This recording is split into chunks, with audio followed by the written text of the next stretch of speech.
last week and the story of the week before last week, the beauty of Bereshit is that this is like an ongoing story. It doesn't end. And especially at the times when you read it, you feel the connection with the historical development, which it keeps on going. And we know that we all are part of it because what happened to Yaakov and his children is what happens to us. And the very fact that the Torah teaches about what happened to Yaakov and his children is very, very important to us because we can learn a lot of good stuff from the way Yaakov conducted himself in this situation. Let's just first summarize the Parsha in short, and then we're going to see how we can tap into some insight.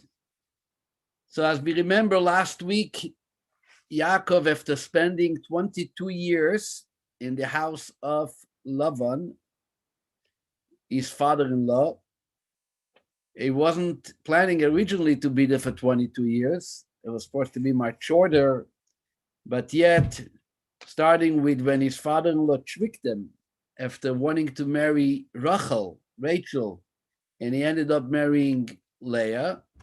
So then he worked 7 years for Leah, additional 7 years to marry Rachel, and then he stayed there for a number of years. But during that time, he actually established a beautiful family known as the 12 tribes, later as the 12 tribes of Israel. Even though it wasn't all 12, the 12th one is actually going to be born later once they leave Haran, the home of Lavan. But yet, the most part of the family were all born and raised in Haran.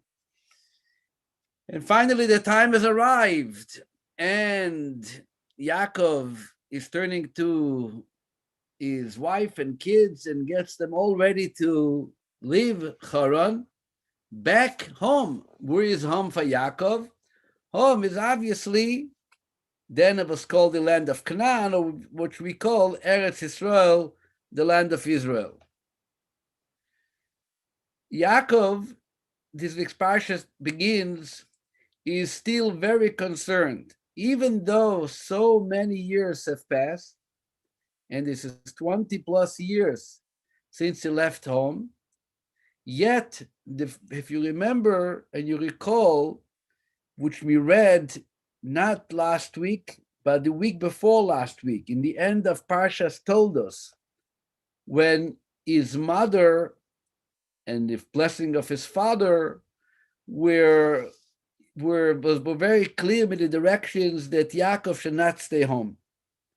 Home became danger for Yaakov, and the reason it was dangerous was because his brother Esav was really upset and he wanted to kill him. He actually threatened that he's going to kill him for the reason that he took away his blessings, he took away the brachot. And now we have Yaakov planning to return home. And you think 20 plus years passed, perhaps things were forgotten, everybody moved on. Yaakov has his family, Esav has his family. In years, as the saying goes, in Hebrew there's an expression, Mashelo yaseh sechel yaseh azman, which you cannot accomplish with intellect and with wisdom, you can definitely accomplish with time. Time is a very important and very critical healer. We call it Dr. Time. He does amazing stuff.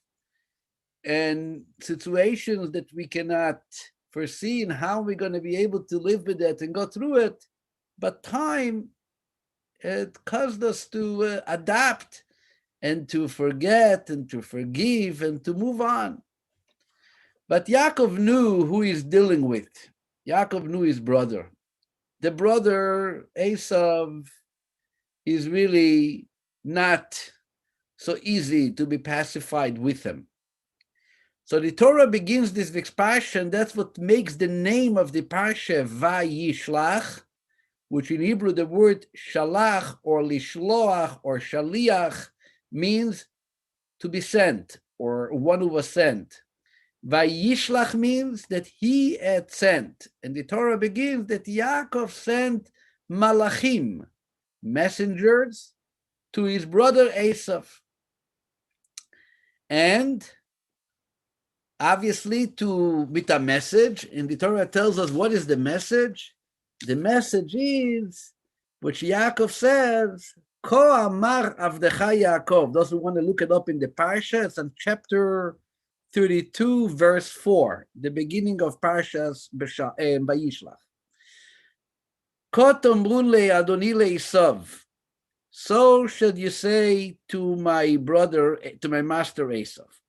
Ko amar avdecha Yaakov. This is the words what Yaakov, your brother, said. Im Lavan Garti. I have been living with Lavan. And he uses the word Garti. Garti is not like Yashafti. Yashafti means I dwelled, I was settled, I was a resident.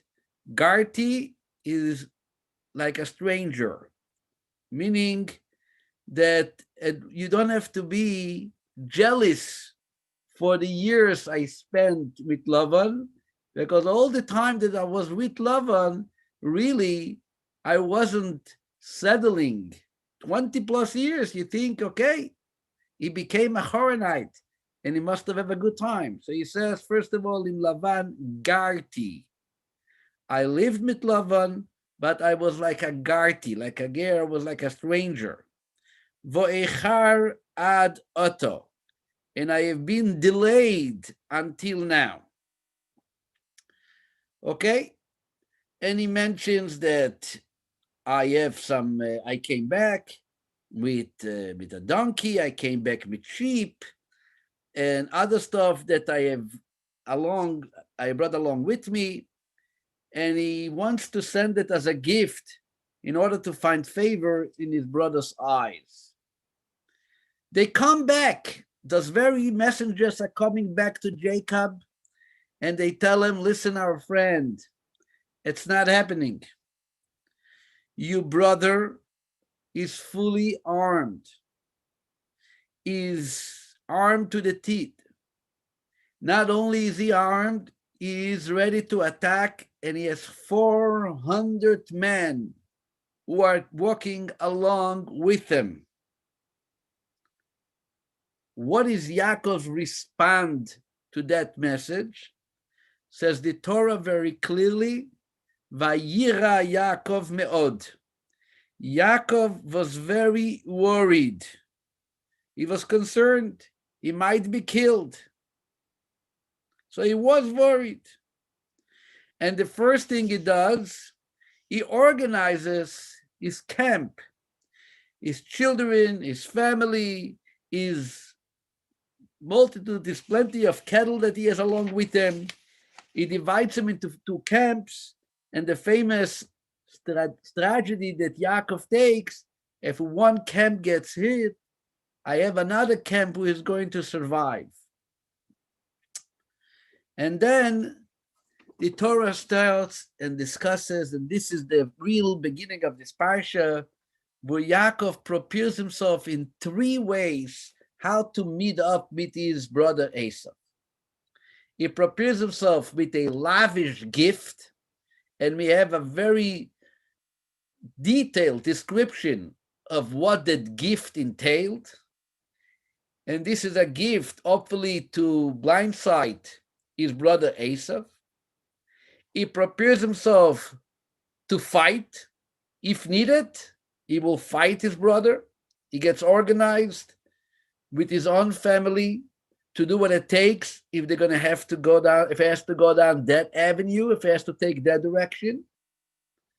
And at the same time, he prepares himself by offering a very special prayer. And this is the triple way of Yaakov's preparation. His prayer is recorded in the Parsha, And it's a very small, almost like a tiny little prayer. But obviously, knowing what is he getting ready to meet and what is he ready to confront, you must imagine that in that prayer, you will find all the important qualities to make a prayer work, right? So let's see what his prayer is. Those who have a chumash can look it up. It's perhaps 3 verses. And I'm going to read it in Hebrew and in English. Verse 11. The prayer begins with the words, Katonti mikol hachasadim umikol haemet asher asita et avdecha.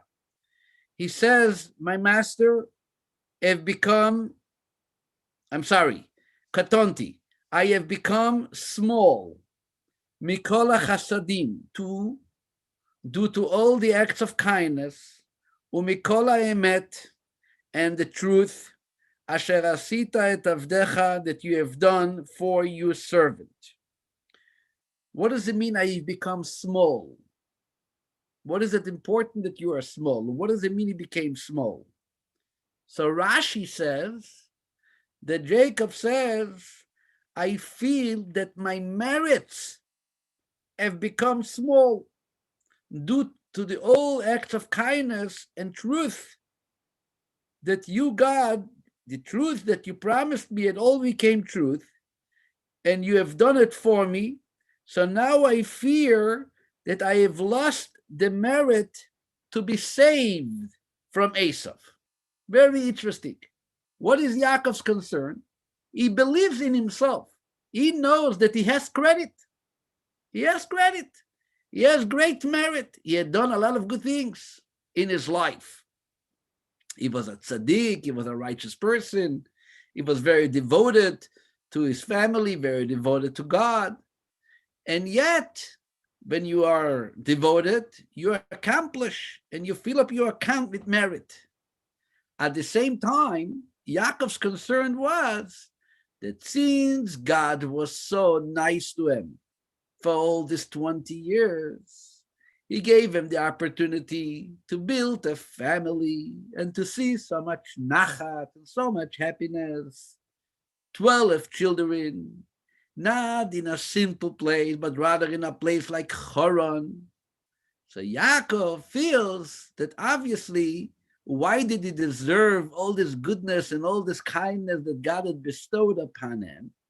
It must have been that God is using the credit of my good deeds that I had accomplished and I saved up in my account. Otherwise, why else would God be so nice to me?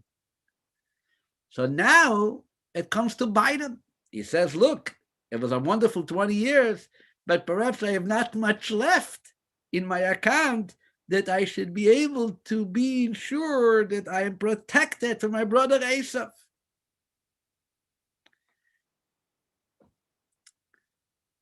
And the interesting thing is that the beginning of prayer? Is this the first thing you tell God? I am concerned with my credit. Katonti, I'm too small, and who knows, it might work, it might not. It's like begging as a poor person standing by the door and telling God, I have nothing. It's really you. Because as far as I'm concerned, I don't deserve anything. You don't owe me anything.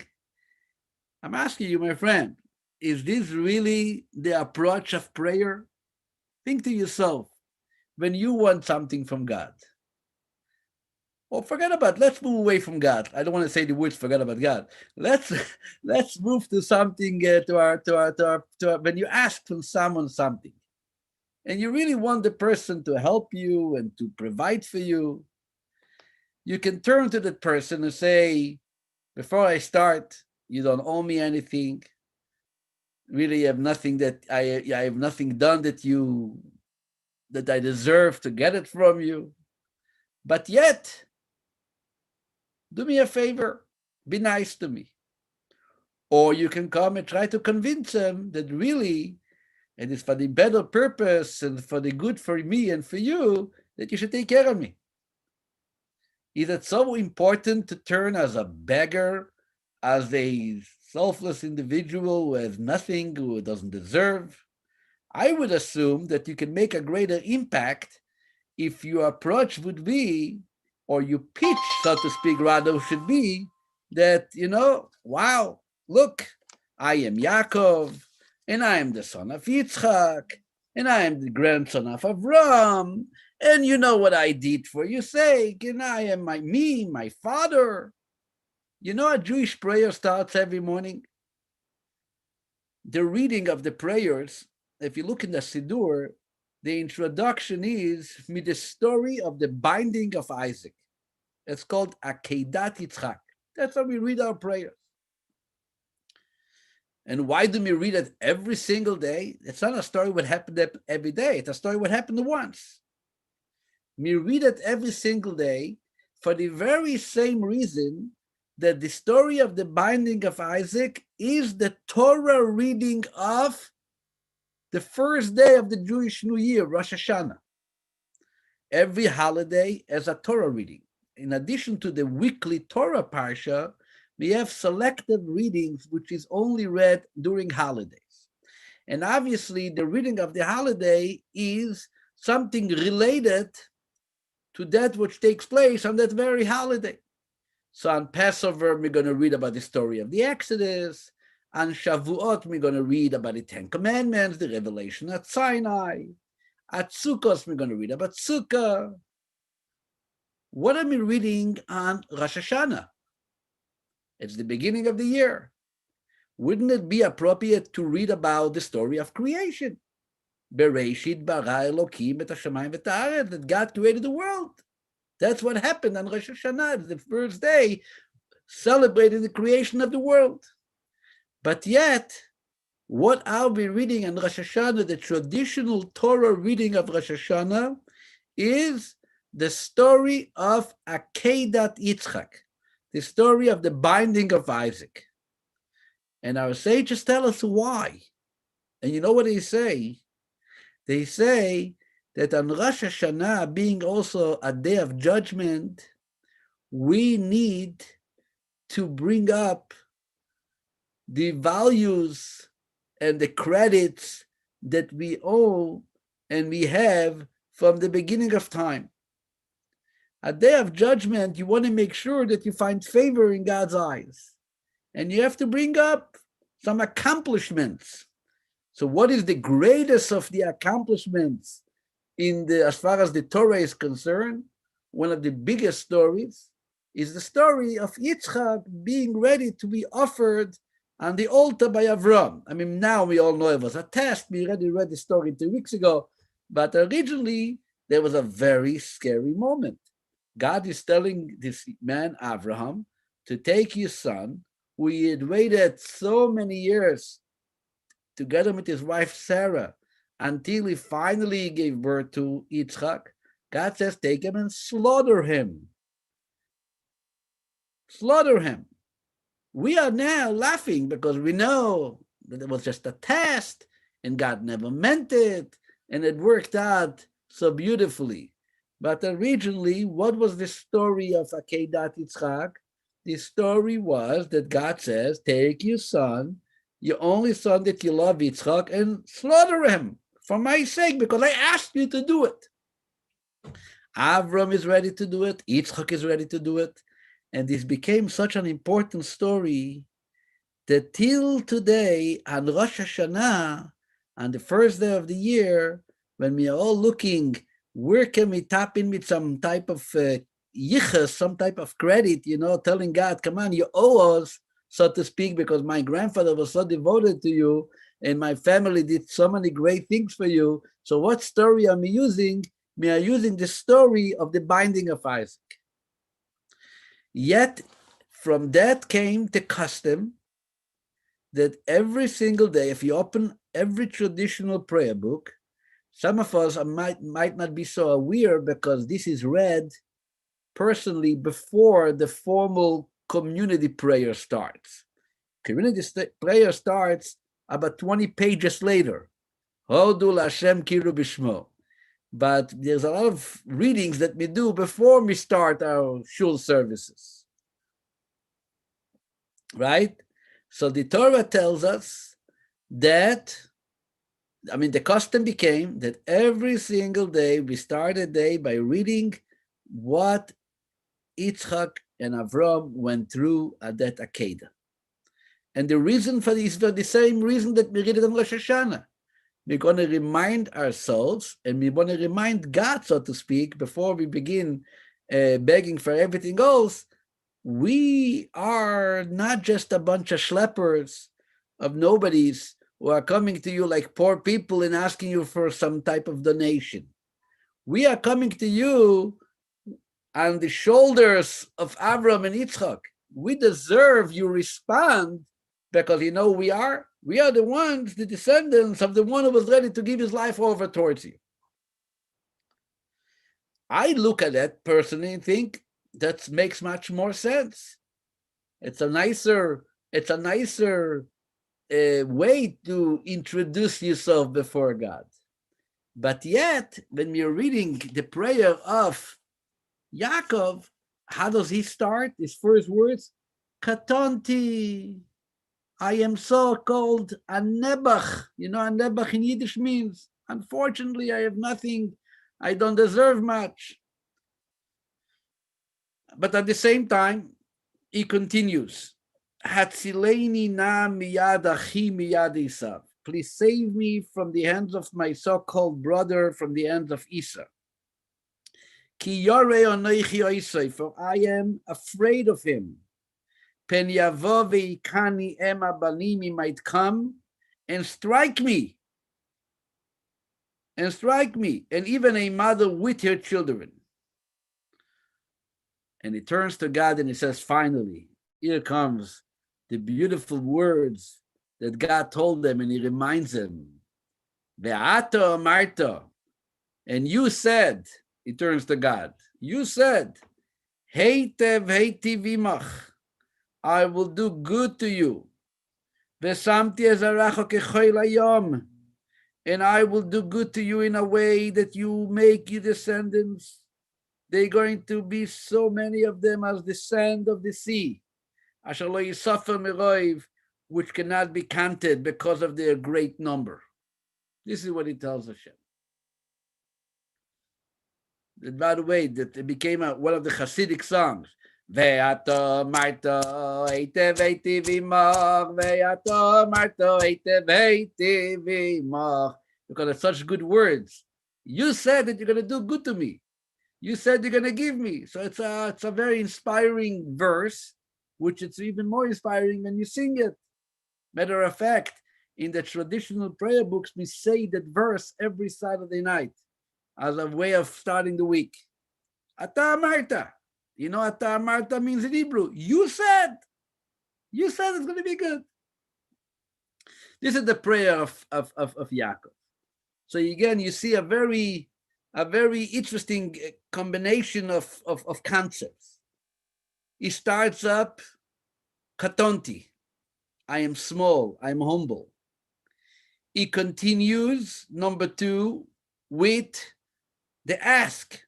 You said, save me from the hands of my brother. This is what I need. This is what I want.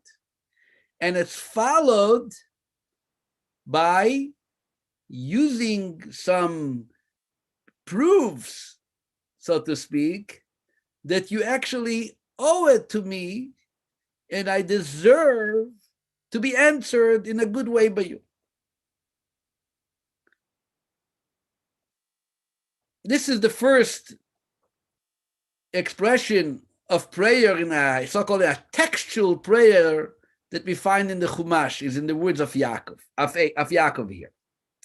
And then the Torah goes on that he prepares the lavish gift, and we know the end of the story. Esav comes, he sees the family, he sees the children, he gets very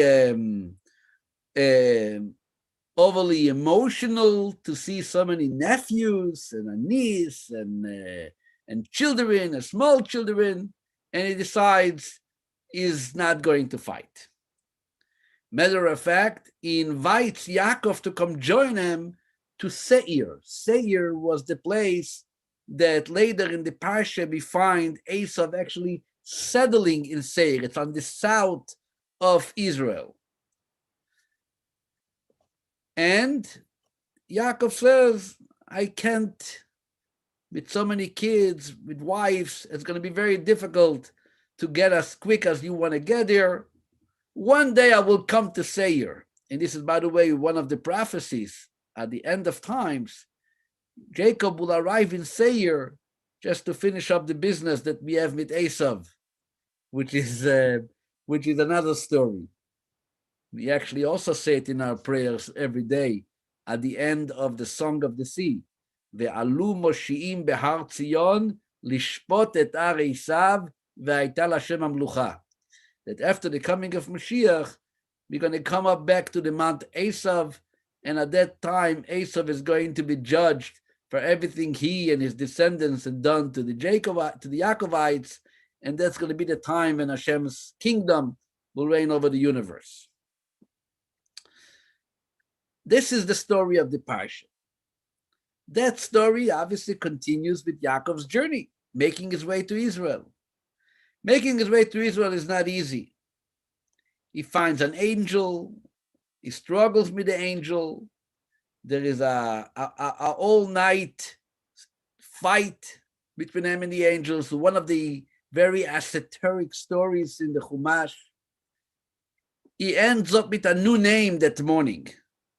The name is not anymore Yaakov. His name becomes Yisrael. This is the source of the name Israel, the state of Israel, the people of Israel. This all comes from that very special night after Yaakov left his brother Esav and getting ready to continue in his journey to Israel. The Torah goes on. He came to a place called Sukkot. He was there for about 18 months. And after 18 months, he moved on and he finally settled in Shechem. So Shechem is what they call today in English, they call it Nablus for some reason. So Shechem is the place where Yaakov settles, and he actually settles, so to speak, for good. This is the city in Israel that Yaakov settles. And how the pick of joy finally had arrived and things settled is again when tragedy strikes. What is the tragedy of this time? The story of Dinah. His daughter gets kidnapped by Shechem, one of the so-called the mayor or the leader of the city. It's a very, again, one of those so-called crazy biblical stories to see what happened. Oh, Dinah came. She heard the name. She arrived. Hi, Dinah. Say hi. So you called my name. I know. So what happens is that Dinah goes through a difficult situation, which leads to a very unpleasant development, at least in Yaakov's eyes, between his children and the rest of the community. Unfortunately, tragedy strikes again. And this is when his wife Rachel is finally pregnant with Jacob's 12th son, Rachel's second son, and unfortunately she dies through birth, and here is the birth of the famous son Binyamin. This is really the story of the Parsha. So I would like to go back to Yaakov's prayer and to see something that we can perhaps take from the Parsha. Let me first have a little tea. If anybody wants to help himself with some tea, please make yourself a tea at home and have something to drink. It's a cold night, and tea is always good. L'chaim, l'chaim. A little honey, a little lemon, like the good old days. This is the best. Everything else is garnished. Let's go back to Yaakov a second. Kotointi. Kotainti, really, the Torah tells us begins Yaakov was afraid. Afraid. Why was he so afraid? There's many reasons for his fear, but one of the classic explanations about the fear is the unfortunate situation that sometimes we find ourselves to, or which we call to be in between situations. Yaakov was 20 plus years in a very difficult place. The place is called Haran. Haran was a very unfortunate place. As we spoke previously in the classes, that the word Haran in Hebrew, the Midrash tells us, relates to the word Haron, which means anger. The anger was not Yaakov's anger. Rather, the whole location, the whole situation was a place that introduced anger to God, so to speak, by the way they behaved. That was Haran. And in the city of Haran, as we mentioned earlier, he kind of settled. It was difficult, it was challenging. As we saw last week, before he leaves, and Lavan is trying to kind of persuade him and even complain that, why are you going? What are you taking with you? And what does he tell Lavan? You telling me that I'm taking things away from you? I had sleepless nights. I kept up during the frosting nights, during the heat of the sun. I made sure that you don't lose not one single of your sheep. And you are accusing me for trying to steal that which is yours? Matter of fact, Maimonides, the Rambam, when the Rambam talks about the ethic of an employee, the ethics of a Jewish employee, how does he have to work? You know what the Rambam writes? Maimonides has a section called the laws of hiring a worker. And he describes what is the ethical employee. Is the one that goes in the footsteps of Jacob. He mentions how Jacob worked with all his strength, with all his power, committed and focused, is the word that Maimonides uses for the halachic approach into the ethical way of working. He worked very hard, very, very hard. But yet, without his family support, meaning not his parents, being in a foreign country, it wasn't in Israel, Jacob merited to build one of the greatest, most beautiful families that ever existed in Jewish history. His father Isaac did not have the success that he had. His father Isaac had a beautiful son, Jacob, but he also had a son, Esau. His grandfather Avraham had a beautiful son, Isaac, but he also had a son, Ishmael. Yaakov has a perfect family. Each one of them, one by one, Reuven, Shimon, Levi, Yehuda, Issachar, Zvulun, Dan, Naphtali, Gad, Asher, Yosef, Binyamin, each one of the 12 kids, each one is a star on their own right. Perfect. Good wives. Leah was a good wife. Rachel was a good wife. Bila, Zilpa, all these people was really a very special situation, which was not easy in a place like Haran. This is in one end, but he knows it's not home. He felt it's not home. And now he's going back to Israel, but in between living Haran and settling in Israel is that moment what the Torah says, Vayiro Yaakov meod, the moment of crisis. I'm not here, but I'm not there. This is the fear. This is the fear. This is the concern. What am I going to do, and how am I going to survive the in-between? We all know that eventually it's all going to be good.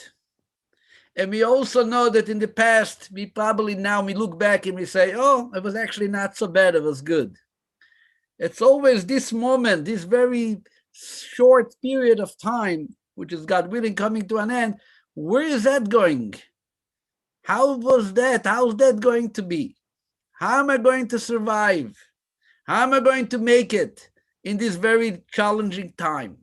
This is the fear. of the moment. The past is gone. The future, we all know that there is a bright future. Can get worse, obviously, but there's a bright future because we believe, according to our prophets, that there is going to be a very good times. Yes, it's going to be good times. Oleg, it's going to be good. That's what we are told. Ben, this is the time that we are promised by our sages. We believe in the Bible. We believe in Tanakh. So we know it's going to work out. We are going towards something great, something good. But now is the moment in between. And like Jacob, at that moment of being in between Haran and yet not in Eretz Israel, says the Torah, Vayira Yaakov me'od. Yaakov was very frightened. It's like the crisis of in between. How am I dealing with it now? And then it continues, and he says, yes, I'm in between, but I got to take action. And his action is, like we mentioned earlier, the three different directions that he takes, but I want to concentrate on the prayer part, okay? The lavish gifts, I can't tell you how lavish we are and what we can give. About the attack, I'm not an army person, and I'm not going to make this tragedies about it. But I want to talk about prayer. Prayer is we all understand prayer. This is something which we can all relate to. Everybody prays. I want to get into Yaakov's prayer. Let's go back to the word. It says katonti. Katonti means I'm small.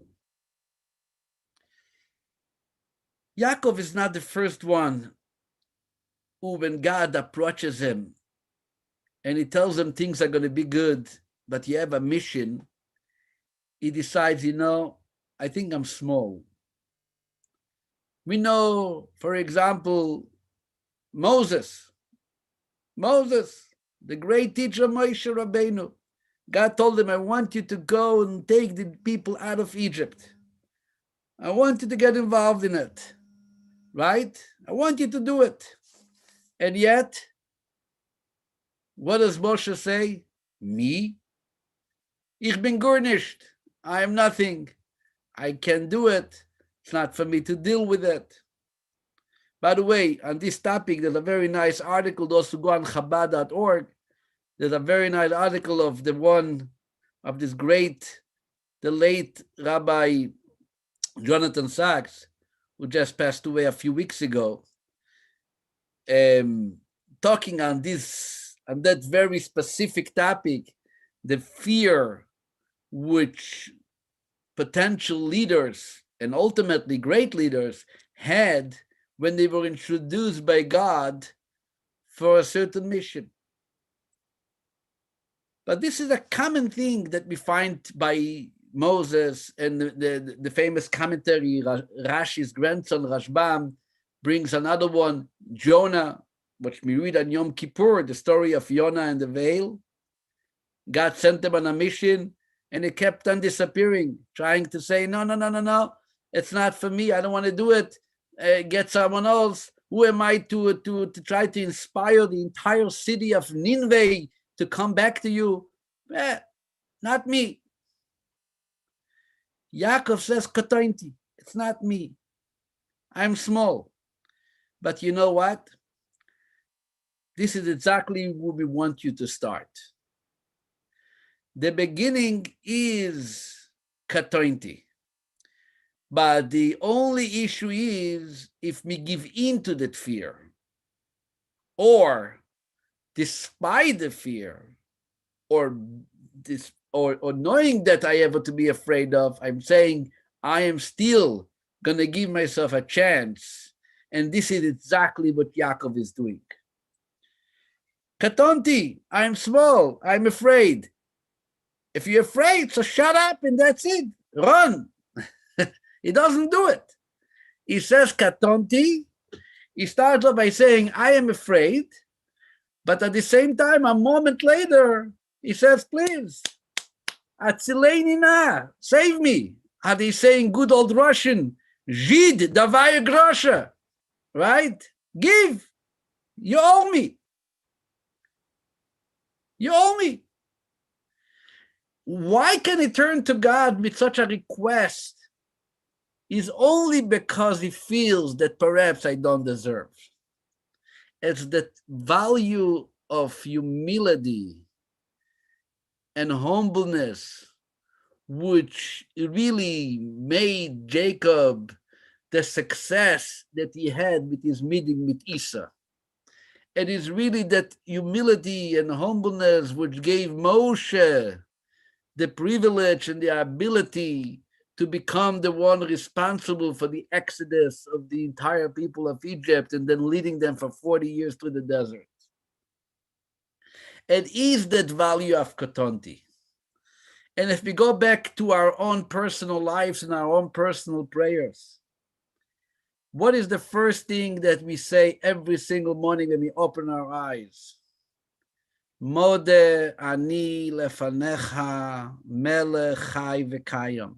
I thank you, King, everlasting King, that you had restored my soul in within me. She'echzarta bi nishmasi. You gave me back my neshama. You wake up in the morning and you know that it's not about you. It's not about me. It's an acknowledgement that there is somebody responsible and in charge, and he could have decided maybe not to return my soul. Unfortunately, there are those who did not get their soul back that morning. But yet, Ichzarta b'nishmasi, you had returned my soul, bechemla. What does chemla mean? With your compassion, with your mercy. This is a merciful act. So imagine you get up in the morning, you're still barely awake, right? You did not leave your bed yet. You did not wash your hands yet. You did not brush your teeth. You don't even know how and what and where.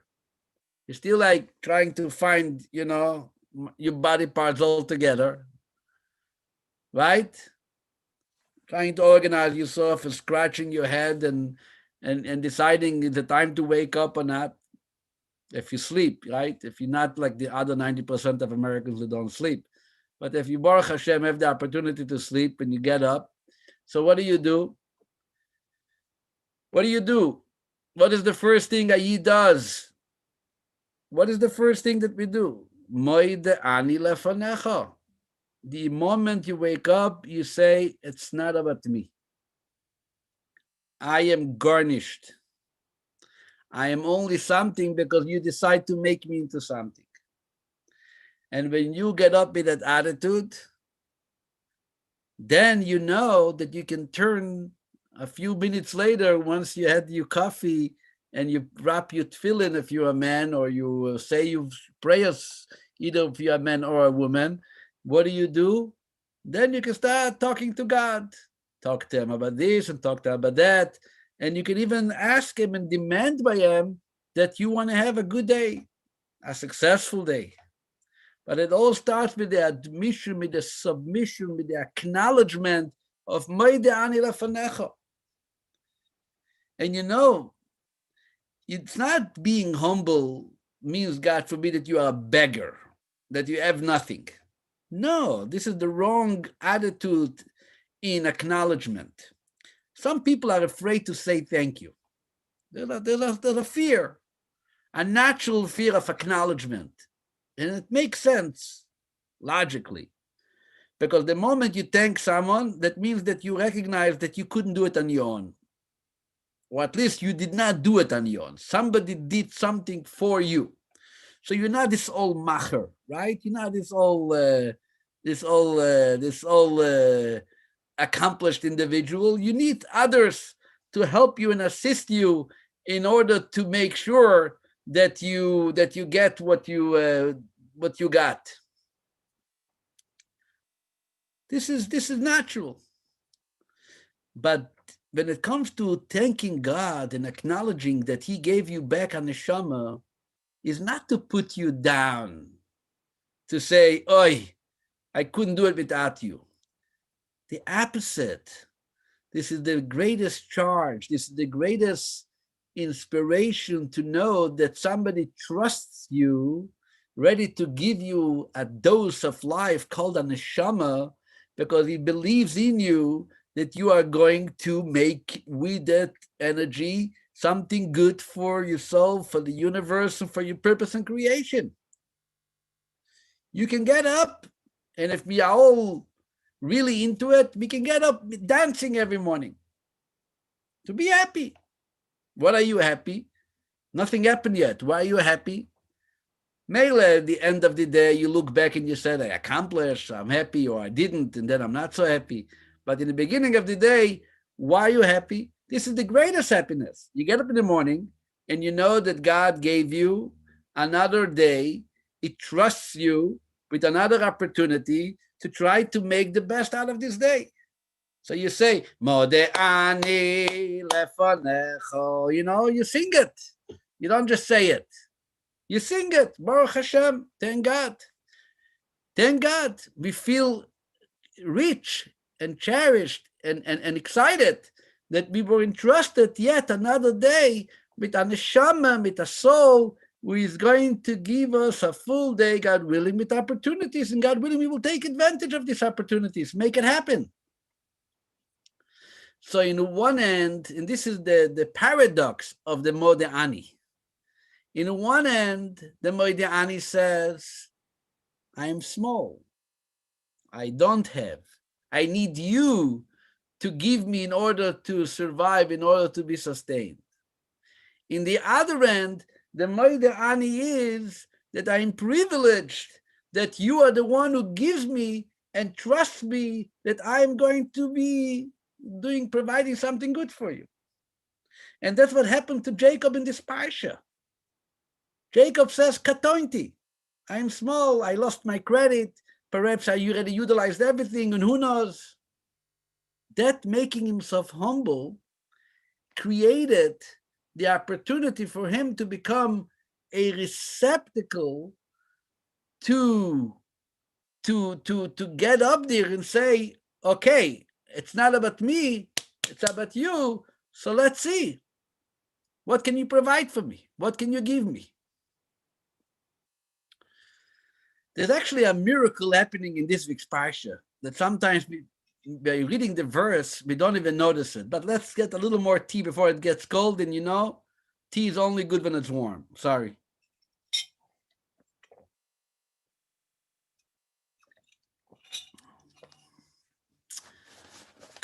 Gewaldig. You know what happens in the Parsha? I just studied it on Monday with somebody.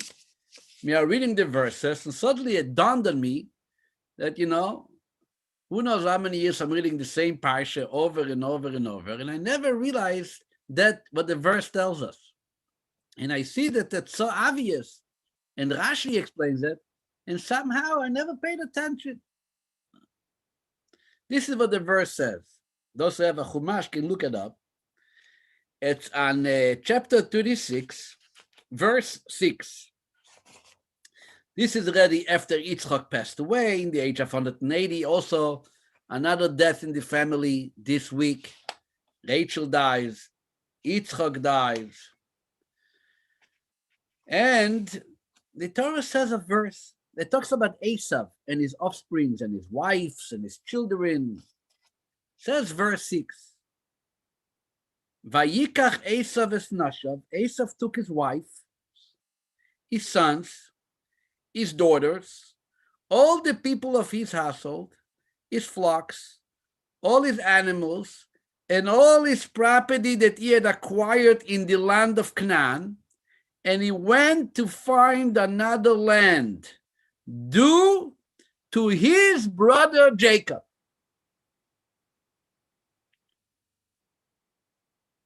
What does it mean, due to his brother Jacob? Says verse 7, because their possessions were too numerous for them to dwell together. The land which they inhabited could not support both of them because there was not enough space for their flocks to graze. And then suddenly I'm thinking, whoa, hello, what's going on over here? Esau lives in Canaan for the past 25, 30, 40, who knows how many years. Jacob was the one who left. He moved away, right? He moved to Haran. Jacob is coming back. Yes, a lot of children, a lot of animals. His sheep kept on giving birth to more sheep. He came back with an army of sheep. Fine. And what happens? Esau, instead of Esau telling him, brother, come on, I love you, I respect you, I'm not going to hurt you, but if there's not enough place, I think you're going to have to move elsewhere. We just can't make it. There's not enough grass in this area for my sheep and your sheep. Instead, what happened? The Torah tells us, like obvious. You know what happened? Esau left with his wife, with everything that he owned, and he moved to Seir. What's going on? Why are you leaving? Yaakov did not ask him to leave. There is no war. There is no attack.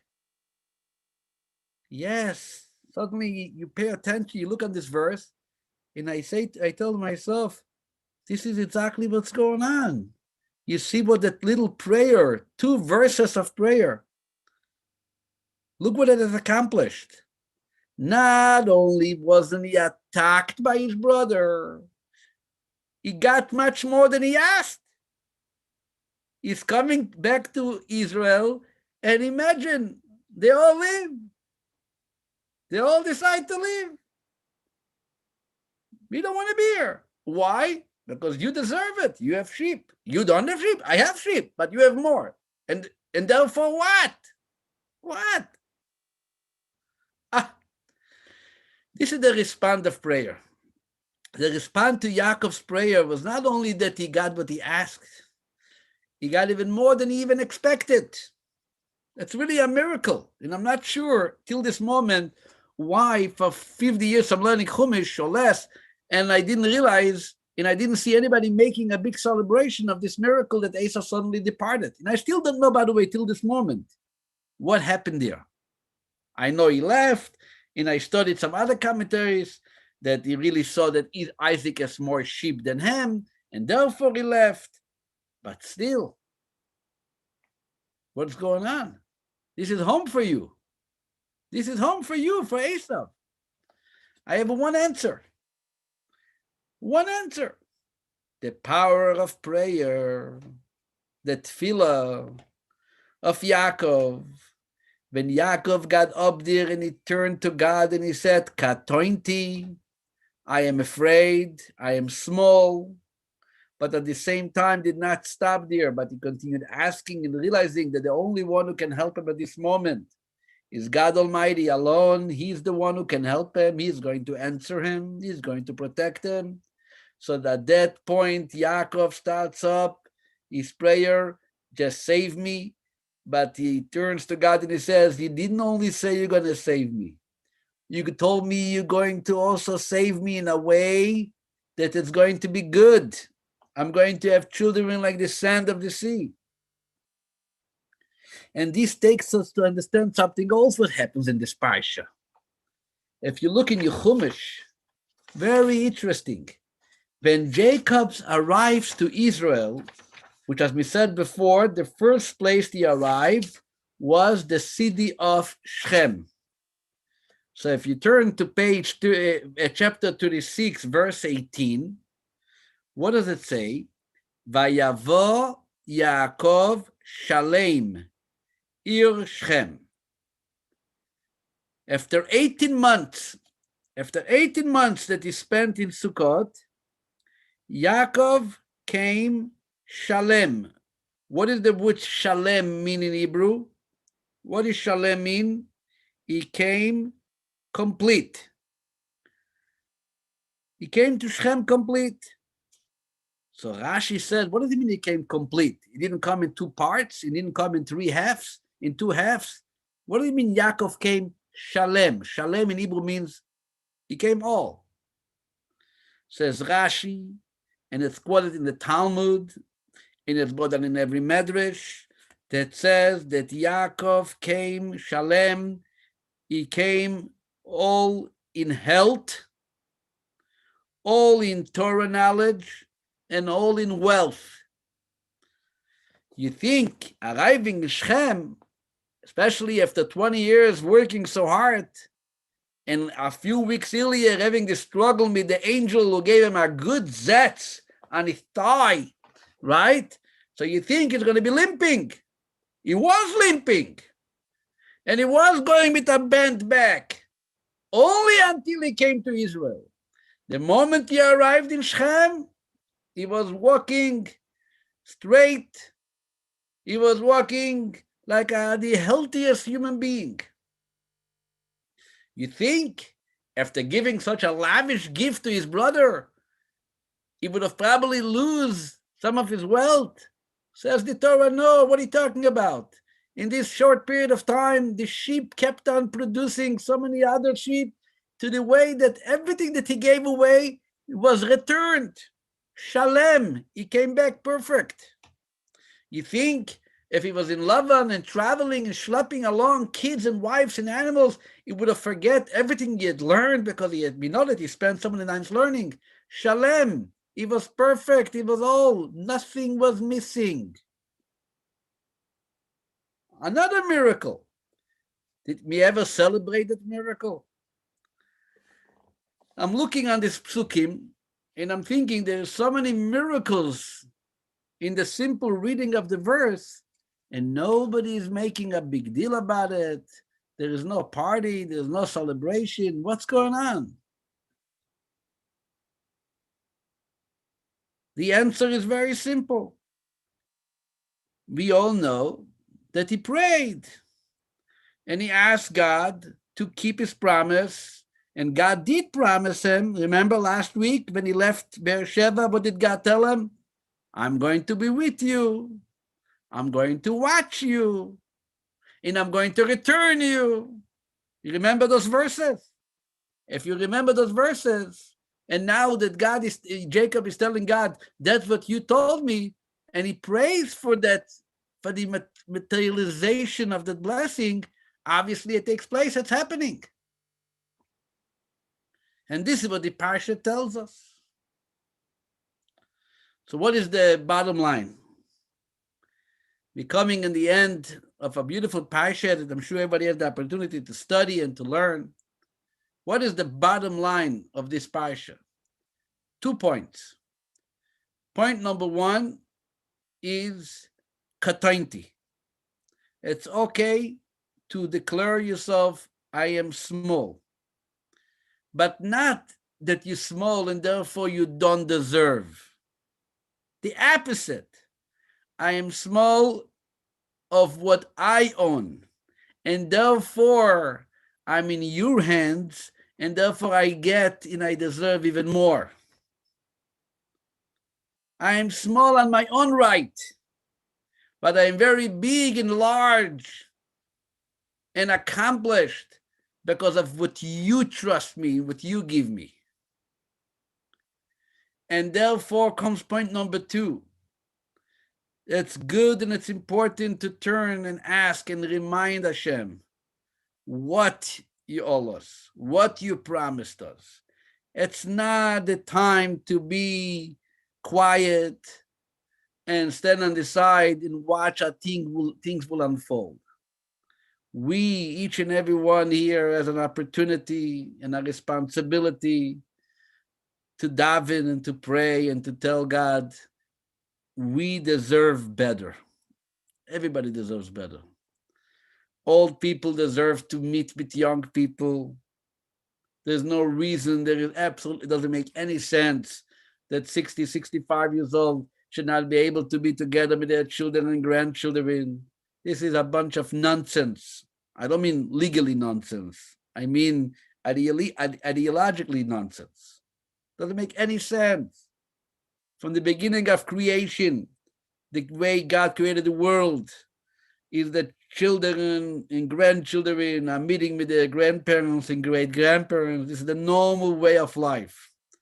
When you watch a movie today and you see a wedding and you see a Zayda and a Baba are meeting with their grandchildren, don't think that they were crazy. We are crazy. This is the normal way of life.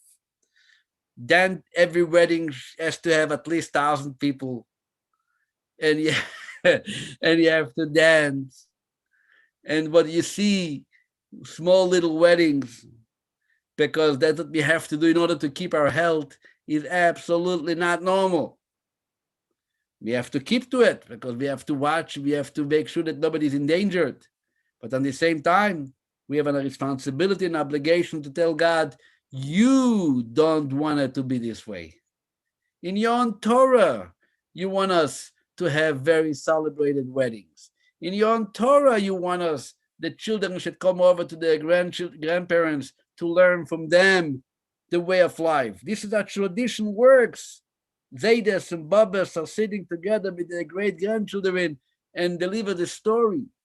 This is how it was. God does owe us.